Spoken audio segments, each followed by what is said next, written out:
नमस्कार, आप देख रहे हैं आरजे रमझाझर न्यूज छत्तीसगढ़ और मैं हूं पुखराज सिंह। मुफ्त में बांटे जाने वाले सरकारी पुस्तकों का सिलियारी रियल बोर्ड पेपर मिल में अवैध तरीके से गलाया जा रहा है। जी हां, इस वक्त की बड़ी खबर निकलकर सामने आ रही है, जहां पर आपको बताएं छत्तीसगढ़ की राजधानी रायपुर के धरसींवा ब्लॉक में यह मामला निकलकर सामने आया है, जहां रियल बोर्ड पेपर मिल सिलियारी में विकास उपाध्यक्ष के नेतृत्व में छापामार की कार्रवाई किया गया। मालूम होगी सरकार के द्वारा बच्चों को मुफ्त में सरकारी पुस्तक पहली से 9वीं क्लास में दिए जाते हैं, जो गरीब बच्चों के लिए एक वरदान साबित होता है। लेकिन सिलियारी में रियल बोर्ड पेपर मिल में पुस्तकों को खपाना मतलब गरीब बच्चों के भविष्य के साथ खिलवाड़ करना है।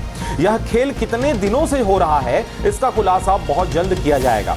आपको बताएं कि लगभग अनुमान से 2 लाख से अधिक पुस्तकों को इसमें गलाया जा रहा है। राज्य शैक्षणिक अनुसंधान और प्रशिक्षण परिषद छत्तीसगढ़ रायपुर की पुस्तकें तथा कॉपियां भी बरामद की गई हैं। आगे की जांच व कार्रवाई जारी है। बच्चों को पुस्तक फट जाने पर दोबारा नहीं दिया जाता, लेकिन इस तरह अवैध कार्य किया जा रहा है, जिसको तत्काल संज्ञान में लेकर आरोपी के ऊपर कार्रवाई किए जाने की आवश्यकता है। तो इस खबर में अभी बस इतना ही। आप देख रहे थे आरजे रमझाझर न्यूज छत्तीसगढ़। मैं था पुखराज सिंह। चैनल को अभी तक आपने सब्सक्राइब नहीं किया तो कृपया चैनल को सब्सक्राइब करें। जिन्होंने कर लिया उनका बहुत बहुत धन्यवाद।